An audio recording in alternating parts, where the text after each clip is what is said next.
अस्सलाम dear students, welcome to our YouTube channel nursing with Sadaf Ikram. तो आज हम डिस्कस करेंगे हेल्थ असेसमेंट का unit 2 assessment of elderly patients. Objectives आज के हमारे क्या है? Common medical problems in elderly patient, common nursing problems in elderly patients, geriatric syndrome, interviewing principle for elderly assessment, describe the variation in history taking for an elderly client, examination principles for elderly assessment, differentiate health assessment variations for elderly clients and examination findings. Elderly population क्या होता है?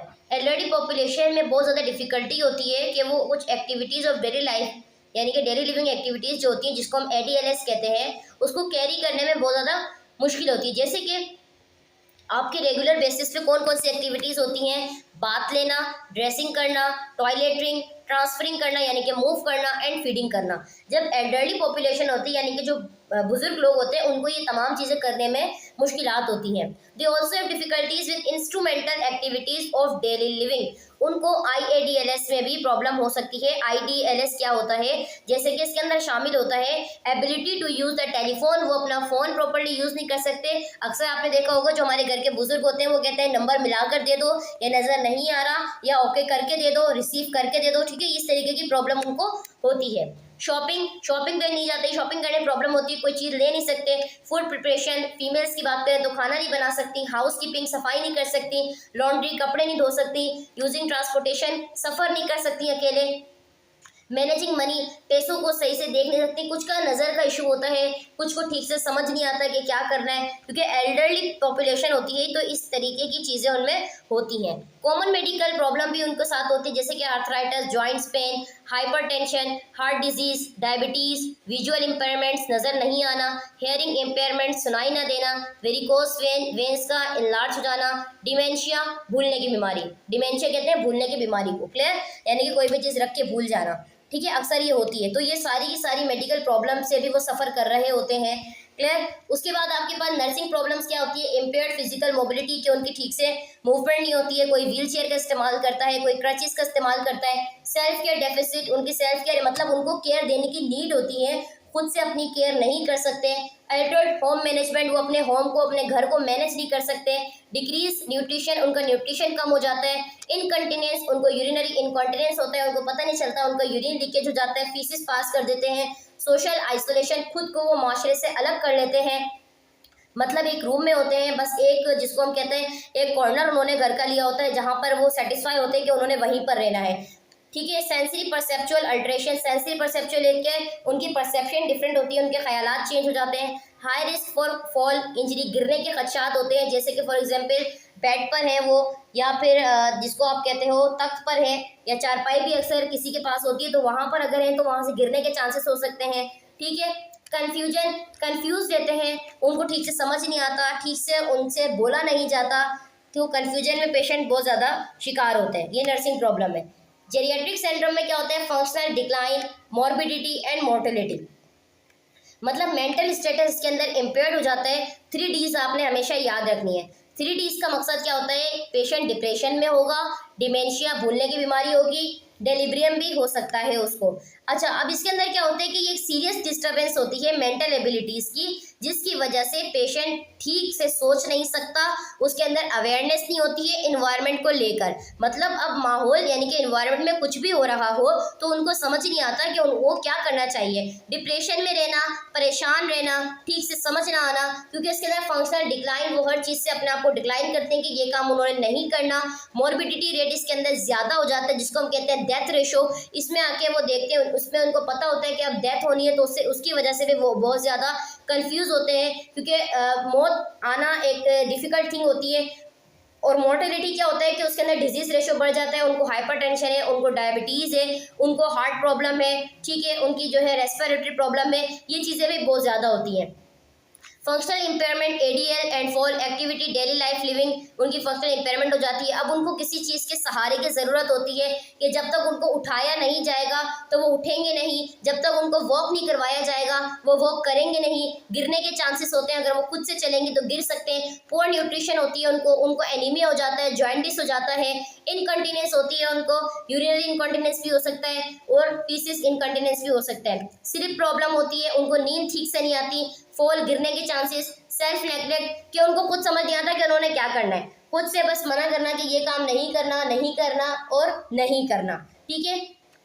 Inappropriate medication use, वो ठीक से medication का इस्तेमाल नहीं करते क्योंकि इस एज में इंसान आके थक जाता है और अक्सर बड़े जो लोग होते हैं वो ये कहते हैं कि हम किस हद तक दवाइयों का इस्तेमाल करें। दवाइयाँ इस्तेमाल करने की भी एक हद तक उम्र होती है, एक टाइम पीरियड होता है और इस एज में आके मतलब बर्थ से लेकर इस एज तक जब आप सफ़र कर लेते हो 50+ एज तक, तो आप काफ़ी टाइम काफ़ी मेडिसिन का यूज़ कर चुके होते हो। अब इसमें क्या होता है, डायबिटीज़ की मेडिसिन ले रहे हैं, हाइपरटेंशन की मेडिसिन ले रहे हैं, एनीमिया के लिए मेडिसिन ले रहे हैं, उसके अलावा मुख्तलिफ किस्म की मेडिसिन जब ले रहे हैं तो वो थक जाते हैं, तो वो अपनी मेडिकेशन का प्रॉपर इस्तेमाल नहीं करते, उस चीज़ से वो सेल्फ नेग्लेक्ट कर देते हैं कि उन्होंने ये मेडिसिन नहीं लेनी, उन्होंने ब्लड प्रेशर की मेडिसिन नहीं लेनी, डायबिटीज़ की मेडिसिन नहीं लेनी, उन्होंने इंसुलिन नहीं लगवानी और फिर फर्दर चीज़ें।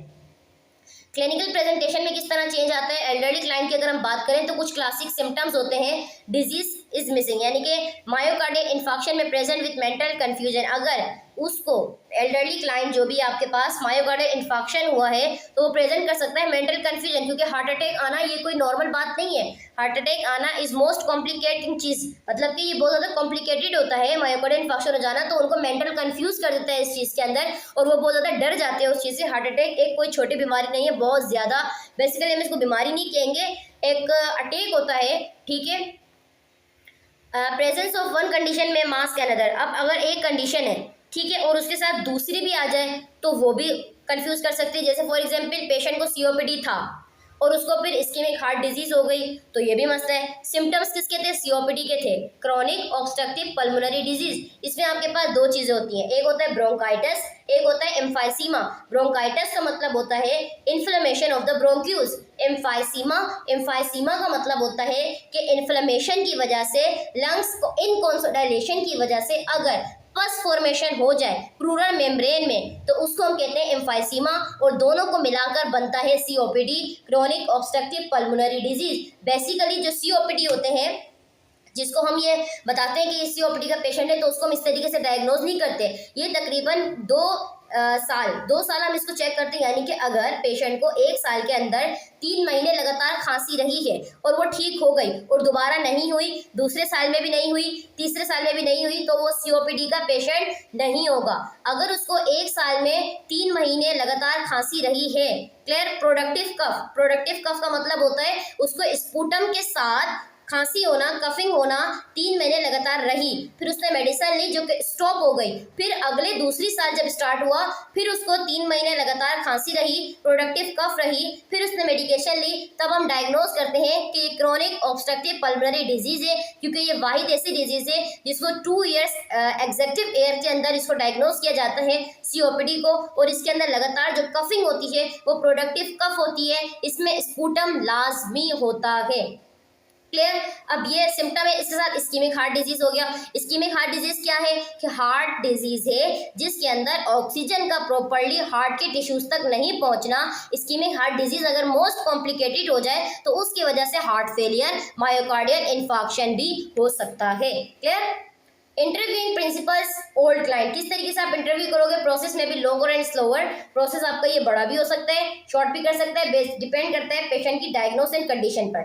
फिजिकल और कॉग्निटिव अल्टरेशंस आप देखते हो कि उनका मेमोरी लॉस तो नहीं है, स्लो रेस्पॉन्स करते हैं कि वो उनका नाम पूछते हो वो अपना नाम बता रहे हैं ठीक से या नहीं बता रहे, ठीक है, स्लो रिस्पॉन्स कर रहे हैं या फिर फास्टली रिस्पॉन्स कर रहे हैं, नाम पूछते बता दिया या सोच रहे हैं, इधर उधर देख के स्लो बोल रहे हैं, हेयरिंग सही से सुनाई आ रहा है उनको, विजन सही से देख रहे हैं या नहीं। फिर आप क्या पूछते हो उनसे, सिंपल डायरेक्ट क्वेश्चन करते हो और शाउटिंग से अवॉइड करते हो, मतलब कि आप उन पर चीखना चिल्लाना शुरू नहीं करोगे। अगर वो रिस्पॉन्स नहीं कर रहे तो भी आपने उन पर गुस्सा नहीं करना।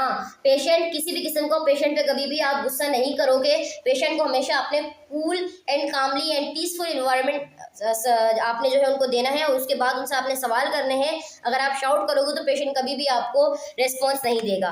Face the patient to allow lip reading, जब वो यानी कि कुछ पेशेंट होते हैं जब इस एज में चले जाते हैं तो उनसे बोला नहीं जाता, उनके सिर्फ लिप्स की मूवमेंट होती है, तो आप लिप्स उनके देखोगे, उनके लिप्स रीडिंग को देखोगे और उनको पढ़ने की कोशिश करोगे कि वो क्या कहना चाह रहे हैं। Allow the person to recall, और आपने उनको दोबारा कहना है कि ठीक है आप सही कह रहे हो, जो आप कह रहे हो उसको दोबारा कहो, दोबारा अवॉइड करो। Avoid giving impression this is not value, आपने कोई इम्प्रेशन वहाँ पर नहीं देना, जैसे कि माथे पे बल आ जाना, नाक चढ़ जाना, गुस्सा आ जाना, इस तरीके के वहाँ पे कोई इंप्रेशन नहीं देना है। आपने उनको आराम से कहना है जी जी, अगर अंकल हैं, आंटी हैं, जो भी हैं, आपने उनसे कहना है पेशेंट से, सही कह रहे हैं आप, दोबारा कहें, बार बार कहें, आपका नाम क्या है, आपके वालिद का नाम क्या है। हम इस तरीके से उनसे सवालात करते हैं, ठीक है। तो उनसे हम ये पूछते हैं।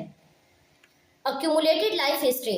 अक्यूमुलेटेड लाइफ हिस्ट्री का मतलब क्या है, हम ओल्डर एडल्ट्स को किस तरीके से ट्रीट करते हैं, उनकी रेस्पेक्ट करनी चाहिए, उनके इंटेलिजेंस की, उनके wisdom and accumulated life history जो होती है, हम उनको रेस्पेक्ट किस तरह से देते हैं कि उनका इंटेलिजेंस पावर कितना है, उनका विजडम, यानी कि अगर कोई फैसला करते, फॉर एग्जाम्पल अगर आपके दादा नाना या वट एवर दादी नानी जो भी होती है, अगर वो घर का फैसला करती हैं, या एक तरीके से कहते हैं कि घर के जो बड़े होते हैं हम उनको बहुत ज़्यादा रेस्पेक्ट देते हैं, उनकी हिस्ट्री से हम बहुत ज़्यादा सीखते हैं, क्योंकि उन्होंने अपनी हिस्ट्री के अंदर कुछ ऐसे काम किए होते हैं जो कि हमारे लिए या हमारे आने वाली जनरेशन के लिए मोस्ट बेनिफिशियल होते हैं। क्लियर। तो ओल्डर एडल्ट्स में है long life history. Older adults होते हैं, उनकी हिस्ट्री जो होती है बहुत ज़्यादा लॉन्ग होती है कि उन्होंने अपनी लाइफ में क्या क्या सफ़र किया, क्या क्या चीज़ें देखी, किन किन रास्तों से गुजरे, क्या क्या चीज़ें टॉलरेट की, क्या क्या उन्होंने बेनिफिट्स लिए, क्या क्या एडवांटेजेस उनको मिले और क्या डिसएडवांटेजेस मिले, किस तरीके के लोग होते हैं। तो ये सारी चीज़ें हमें उनसे सीखनी चाहिए। To direct the interview, say, this is valuable information that I would like to hear about a later point in time, but right now I need to focus on your problem of dizziness.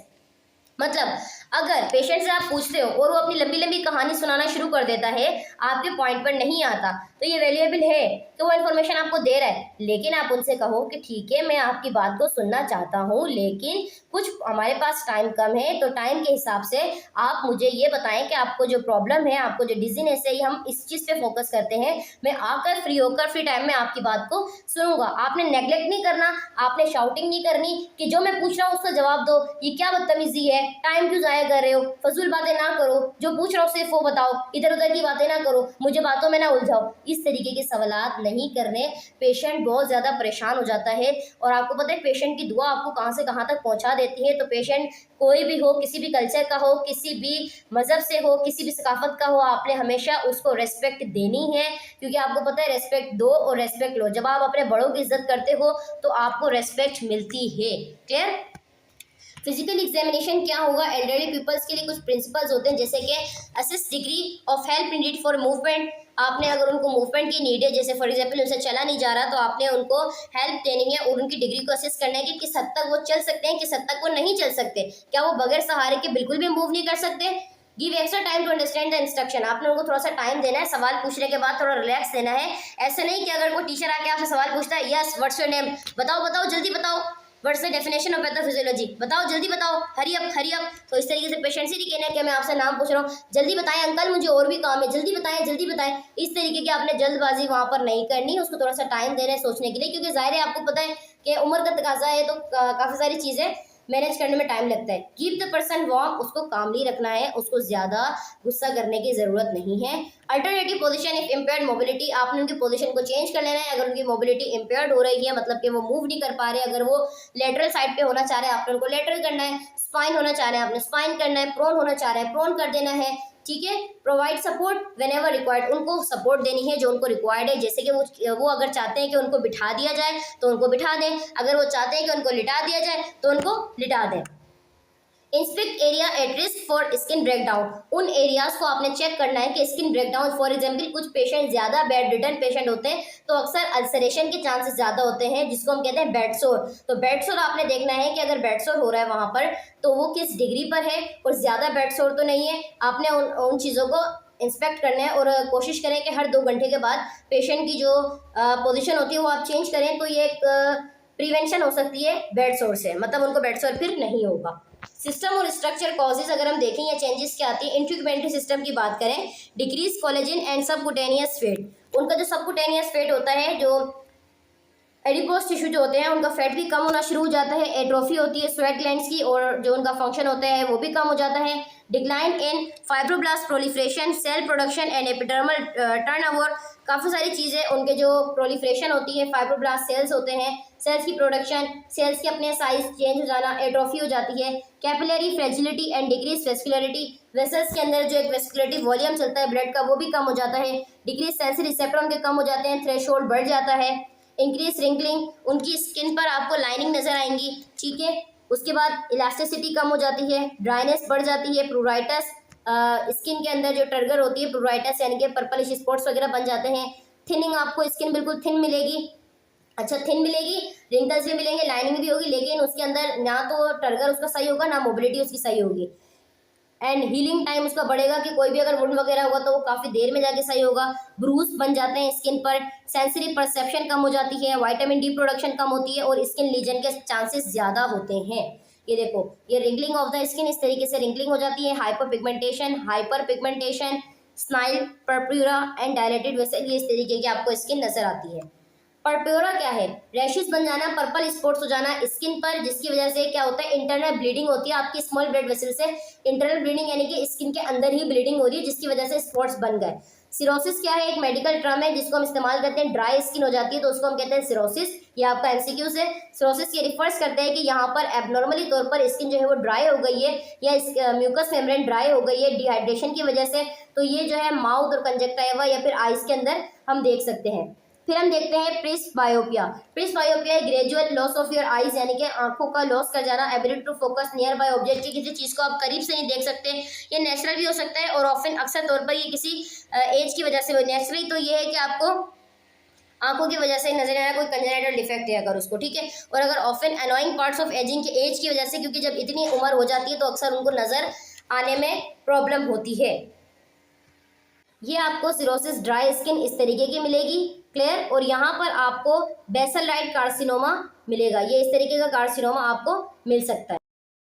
Examination findings को देखेंगे, जैसे कि nails और hairs की बात करें तो causes of changes and changes, मतलब किस वजह से चेंज आ रहा है और चेंज क्या आ रहा है। तो डिक्रीज मेलानोसाइट्स यानी कि मेलानोसाइट्स की प्रोडक्शन कम होने की वजह से बॉडी हेयर्स का कलर चेंज हो रहा है। Decrease hair follicle density, hair follicle की डेंसिटी अगर कम हो रही है तो अनइवन स्किन कलर चेंज हो सकता है, या फिर हेयर जो है वो थिनिंग या फिर लॉस भी हो सकते हैं। Hypo and hyperplasia of nail matrix यानी कि लॉन्गिट्यूडनल रिजेस जो नेल्स के बॉर्डर होते हैं वो बढ़ जाना। Decrease blood supply to nails, nails thick हो जाएंगे, ब्रिटल हो जाएंगे और ग्रोथ स्लो होगी नेल्स की अगर वहाँ पर ब्लड सप्लाई कम होगा तो। फिर हम देखते हैं कि आईज पे हम क्या करेंगे। अगर ऑर्बिटल फेट कम होगा तो सनकिन आइज होंगी, मतलब कि अगर ऑर्बिटल कैविटी के अंदर ऑर्बिटल की जो आपके मसल्स हैं वो प्रॉपरली नहीं होंगे या इम्पेयर्ड हो जाते हैं तो उसकी वजह से क्या होगा, सनकिन आइज यानी कि धंसी हुई अंदर की तरफ होंगी। अगर ऑर्बिटल फेट कम होगा उसकी वजह से एक्टोट्रोपियन भी हो सकता है या फिर इंट्रोपियन भी हो सकता है। इंट्रोपियन एक ऐसी कंडीशन होती है जिसके अंदर आईलिड जो है वो आपकी अंदर की तरफ मुड़ जाती है, जिसकी वजह से आईलैशेस जो है वो रब होती हैं आई बॉल पर, ठीक है। और इक्रोट्रोपियन एक ऐसी कंडीशन होती है कि जिसमें आईलिड जो है वो आपकी बाहर की तरफ इवर्टेड यानी कि आउटवर्ड हो जाती है, तो आपके जो एजेस होते हैं वो आई बॉल को टच नहीं करते, ठीक है, यानी कि जो आई के बॉर्डर होते हैं वो आई को टच नहीं करते। डिक्रीज टेयर्स, जब टेयर्स कम हो जाते हैं तो आइज जो है वो ड्राई होने लगती है, क्योंकि आपको पता है आइज जो है वो हमारी अगर ड्राई होंगी तो भी बहुत सारी कॉम्प्लिकेशन हो सकती है। डिक्रीज कॉर्नियल सेंसिटिविटी, अगर कॉर्निया जो आपकी लेयर है ट्रांसपेरेंट लेयर उसकी सेंसिटिविटी कम होगी तो उसका रिफ्लेक्स भी कम हो जाएगा। इंक्रीज लिपिड डिपॉजिट्स और अराउंड कॉर्निया, अगर कॉर्निया मेम्ब्रेन के सराउंड पर लिपिड की डिपोजिशन हो जाए तो क्या हो सकता है, एर्कस सेनिलिस यानी कि ओल्ड एज सिंड्रोम है, जहां पर वाइट, ग्रे और ब्लू ओपेक रिंग्स बन जाते हैं कॉर्नियल मेम्ब्रेन में, यानी कि जो आपकी कॉर्नियल ट्रांसपेरेंट मेम्ब्रेन होती है जो कि आपको नजर नहीं आती, बेसिकली ये ट्रांसपेरेंट होती है, बट यहाँ पर क्या हो सकता है, व्हाइट, ग्रे और ब्लू एपेक यानी कि रिंग्स बन जाते हैं। डिक्रीज एक्वस ह्यूमर, अगर एक्वस ह्यूमर यहाँ पे कम होगा तो लेस अकोमोडेशन होती है ऑब्जेक्ट फोकसिंग की, यानी कि एक्वस ह्यूमर एक ऐसा फ्लूइड है जो कि आपकी आइज को क्या करता है कि जो यहाँ पर इपिथेलियल सेल से सिलियरी बॉडी मसल से जो रिलीज होते हैं यहाँ पर एक्वस ह्यूमर जो बनता है तो ये आइज को मॉइस्चर रखता है, ड्राई होने से बचाता है। तो यहाँ पर ऑब्जेक्ट को आप प्रॉपरली फोकस नहीं कर सकते क्योंकि ये लेंस को नरिश प्रोवाइड कर रहा होता है। एट्रोफी ऑफ सिलियरी मसल्स, अगर सिलियरी मसल्स की एट्रोफी हो गई तो यहाँ पर पेरिफेरल विजन भी आपका कम हो सकता है। अगर लेंस की इलास्टिसिटी कम हो जाती है तो यहाँ पर आप किसी भी डार्क एंड लाइट अडेप्टेशन को अडेप्ट नहीं कर सकते, मतलब कि आप किसी भी लाइट एंड डार्क अडेप्टेशन को अडेप्ट नहीं कर सकते, आपको प्रॉब्लम होगी। ये आपके पास है सनकी नाइन इस तरीके की, ये एर्कस सेनल यानी कि जो बॉर्डर्स बन जाते हैं, क्लियर। नेक्स्ट हमारे पास है एयर्स। एयर्स के कॉजेज और चेंजेस क्या होगा कि डिक्रीज सेरेमिन, अगर सेरेमिन वैक्स जो है वो कम हो जाती है तो उसकी वजह से क्या हो सकता है, तीन कॉजेज होते हैं इसके। Conductive hearing loss, hearing loss हो जाना ये कब होता है, जब नेचुरली मूवमेंट जो होती है सराउंड की किसी भी एक्सटर्नल एयर या मिडिल एयर जो है उसकी ब्लॉकेज होने की वजह से, तो फुल साउंड जो है वो आपके इनर तक नहीं पहुंचता, जिसकी वजह से आपकी जो हेयरिंग लॉस है वो भी हो सकता है, और ब्लॉकेज होने की वजह से भी हेयरिंग लॉस होगा तो भी आपको ठीक से सुनाई नहीं दे सकता, यानी कि वही सिंपल सी बात के हेयरिंग का लॉस हो जाना। क्लियर। नेक्स्ट है आपके पास degeneration of middle ear bone. अगर मिडिल ईयर की जो बोन है अगर उसकी डिजनरेशन हो जाए तो भी ये प्रॉब्लम हो सकती है। और उसके साथ साथ अगर हम थिक एंड टेम्पेनिक मेम्ब्रेन, अगर टेम्पेनिक मेम्ब्रेन थिक हो जाए तो भी ये वाली कंडीशन यानी कि कंडक्टिव हेयरिंग लॉस हो सकता है। अब हम बात करें decrease hair in inner hair. अगर इनर हेयर के अंदर जो आपके हेयर्स प्रेजेंट होते हैं अगर वो कम हो जाए तो वहाँ पर स्पीच डिस्क्रिमिनेशन कम हो जाएगा। Atrophy of cochlea and organ of Corti both are the part of the inner ear that plays a part in hearing transduction। यानी कि कॉकलिया जो आपकी बोन है, ठीक है, वो उसकी अगर एट्रोफी हो जाए या ऑर्गन की आपके कान की जो अंदर की तरफ से अगर एट्रोफी हो जाती है तो दोनों क्योंकि आपके इनर एयर का पार्ट है तो ये हेयरिंग ट्रांसडक्शन में रोल प्ले करता है, तो इसकी वजह से हेयरिंग के अंदर आपको डिफिकल्टी होगी और हायर फ्रीक्वेंसी साउंड को आप नहीं सुन सकते। नोज की बात करें तो कॉजेज में क्या है कि अगर कार्टिलेजिस फॉर्मेशन बढ़ जाती है तो नोज का जो साइज है वो भी बढ़ जाएगा। एट्रोफिक चेंजेस में क्या होती है, अगर सेंसरी सेल्स जो नेजल लाइनिंग होती है उसके नंबर के अंदर कम हो जाए या नंबरिंग या सेल्स कम हो जाए तो उसकी वजह से सेंस ऑफ स्मेल का पता नहीं चलता और एबिलिटी नहीं होती, वो डिस्टिंग्विश नहीं कर सकते ऑडर्स एंड ड्राई म्यूकोजा के स्मेल में फर्क नहीं कर सकते, good smell and bad smell, और उनकी जो म्यूकोजा मेम्ब्रेन होगी वो बिल्कुल ड्राई होगी। रेस्पिरेटरी सिस्टम की बात करें तो कॉज रिजिड ड्रिप्स होंगी या अगर थोड़े से वॉल होंगे तो क्या क्या चेंजेस आएंगी कि उनका anterior and posterior diameter senile kyphosis हो सकता है। सेनाइल काइफोसिस क्या है, आमतौर पर एसोसिएट होता है कि स्पाइनल फ्रैक्चर की वजह से जो कि वर्टिब्रा को कोलैप्स करता है। मसल स्ट्रेंथ कम हो जाएगी इसके अंदर। एट्रोफी हो सकती है सीलिया मेम्ब्रेन की। अगर इलास्टिक रिकॉयल हो जाए तो यहाँ पर वाइटल कैपेसिटी भी कम हो जाती है, और अगर पल्मोनरी बेड यानी कि पल्मोनरी कम हो जाए उसका वॉल्यूम भी कम हो जाए तो उसकी वजह से क्या होगा, रिजिजुअल लंग कैपेसिटी का वॉल्यूम भी इंक्रीज हो जाएगा, मतलब लंग्स के अंदर जो अपना रिजिजुअल कैपेसिटी होती है जो उसके अंदर मौजूद होती है वो क्या होगी, बढ़ जाएगी। Thickening and decrease number of alveoli, तो उसकी वजह से क्या होगा, रिड्यूस कफ एंड क्लियरिंग, यानी कफ जो है कम होगी, क्लियरिंग होगी धीरे धीरे। Decrease lung compliance, lung compliance भी कम होगी। लंग कंप्लेंस का मतलब होता है कि उसकी जो सरफेस है जब वो इन्फ्लेट या डिफ्लेट होते हैं तो वो किसी चीज़ से रब नहीं करेगा। क्लियर। उसके बाद डिक्रीज वेंटिलेशन परफ्यूजन भी कम हो जाएगी। Decrease response to hypoxia, oxygen deficiency की वजह से क्या होता है, हाइपोक्सिया होता है, और अगर हाइपर कार्बिया हो जाए मतलब कि कार्बन डाइऑक्साइड का ब्लड स्ट्रीम के अंदर बढ़ जाना, this condition is known as hypercarbia. Decrease saturation, oxygen saturation कम हो जाएगी। क्यों? क्योंकि ऑक्सीजन और CO2 वाइस वर्सा है तो CO2 बढ़ जाएगा, ऑक्सीजन कम हो जाएगा। मोर डिफिकल्टी होगी कि एसिड बेस बैलेंस भी मेंटेन रहे। मोर डिफिकल्टी होती है मतलब बैलेंस नहीं रहता। कार्डियोवास्कुलर सिस्टम में क्या चेंजेस आती है कि अगर कार्डिक आउटपुट कम होगा या कार्डिक इंडेक्स कम होगा तो उसकी वजह से स्ट्रोक वॉल्यूम भी हो सकता है। हार्ट मसल्स या फिर increase in fat and collagen, अगर कोलेजन फाइबर ज़्यादा होंगी, फैट ज़्यादा होगा तो मायोकार्डियल ऑक्सीजन की डिमांड भी बढ़ जाएगी, यानी कि जितनी चीज़ें ज़्यादा होंगी उतनी जितने मसल्स ज़्यादा होंगे तो डिमांड बढ़ती जाएगी। Thickening of ventricular walls, ventricular hypertrophy करवा सकता है। अगर कंप्लेंस होगी यहाँ पर तो S4 साउंड मिलेगा। कंप्लेंस की वही बात आ गई कि रशिंग साउंड मिलेगा जब ब्लड की जो है फिलिंग होगी वेंट्रिकल्स के अंदर। कैल्सी कैल्सिफिकेशन ऑफ वेल्स यानी कि आयोटिक स्टेनोसिस अगर होगा तो मरमर साउंड मिलेगा, मतलब कि आयोटा जो है वो नैरो हो जाएगा तो आपको मरमर साउंड मिलेगा। एरिथमिया मिल सकता है, ठीक है, और हार्ट रेट जो है वो भी स्ट्रेस की वजह से कम हो जाएगा। अगर साइनोएट्रियल या जो नोड है आपका ऐसे नोड पेसर सेल जो है या बंडल ऑफ फेस फाइबर्स कम हो जाते हैं, या साइनोएट्रियल नोड जो है प्रॉपर्ली नर्व फाइबर को इम्पल्सिस को जनरेट नहीं करता तो उसके नतीजे में हार्ट रेट भी कम हो रहा है, बीपी बढ़ेगा, ऑर्थोस्टैटिक हाइपोटेंशन होगी और पल्सिस भी आपकी कम हो जाएंगी। CVS कार्डियोवास्कुलर सिस्टम में आर्टरीज एंड वेन्स में क्या होगा, अगर elastic tissue and smooth muscles कम होंगे तो ब्लड प्रेशर कम होगा।